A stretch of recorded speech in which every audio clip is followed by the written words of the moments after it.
की पूरी घटना में आप किसको दोषी मानते हैं? अभी तक 15वीं मौत हो चुकी है वहां पर।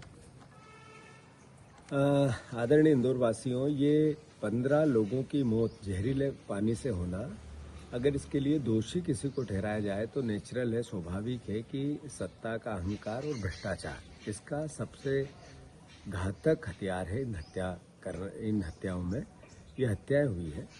और मैं मानता हूं कि अभी महापौर जी की, कैलाश विजयवर्गीय जी की जनप्रतिनिधियों की कल एक मीटिंग हुई इंदौर के रेसिडेंसी पे। तो उन्होंने, महापौर जी ने कहा कि कलेक्टर हमारी नहीं सुनते हैं, कमिश्नर हमारी नहीं सुनते हैं, अधिकारी हमारी नहीं सुनते हैं।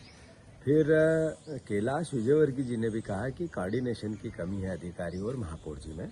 फिर मोहन यादव जी ने अपने बयान में भी ये कहा कि अधिकारियों की कमी है, हम ज़्यादा अमला भेजने वाले हैं।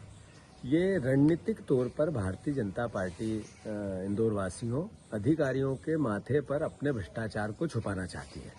मैं आप सबसे आग्रह करना चाहता हूं कि अधिकारी भी दूध के धुले नहीं हैं, लगातार यहाँ बैठे हुए हैं तो भ्रष्टाचार के हिस्सेदार हैं।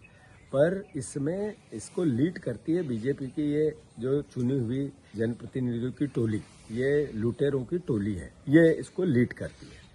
मैं सवाल पूछना चाहता हूं कि आप महापौर से ये तो पूछो कि किसका ठेकों में भागीदारी है, किस किस नेता की ठेकों में भागीदारी है, तो आपको समझ में आ जाएगा कि ये आपको उससे झूठ बोल रहे हैं।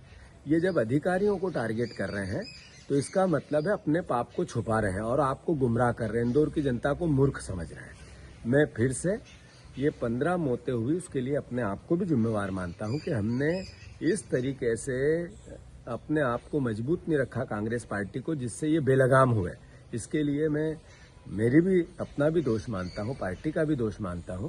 पर इसमें एक तरफा वोट आपने भी दिए, इसका भी असर इनके मस्तिष्क पे अहंकार का है। तो मैं सारे इंदौर के परिवारजनों से आग्रह करता हूं, ये राजनीतिक विषय नहीं हो सकता, पर हमारे इंदौर ने मध्य प्रदेश की अर्थव्यवस्था में 20% का हिस्सा दिया है, 20% का हिस्सा दिया है, और हमें उसके बदले सिर्फ 3% पैसा इंदौर के विकास के लिए मिलता है। आप ये देखो कि अगर इंदौर का विकास हुआ है तो इसमें इंदौर ने सरकार को कितना रेवेन्यू दिया है, और उसके बाद इन बीजेपी के नेताओं ने इंदौर को क्या दिया है। तो इनने 15 मौतें दी। आपको याद होगा कि एक कुएं में भारतीय जनता पार्टी का नेता का ऑफिस बना हुआ था, वो भी कैलाश विजयवर्गीय की उस समय की कॉन्स्टिट्यूंसी थी, उनके लड़के की थी, जो जिसमें 36 लोगों की मौत हुई थी। वो मौतें भी इनने ही दी थी। उसमें क्या जांच हुई, किसको दोषी पाया गया, क्या वो जेल में है, बिल्कुल सब बाहर है। अभी चूहे कतर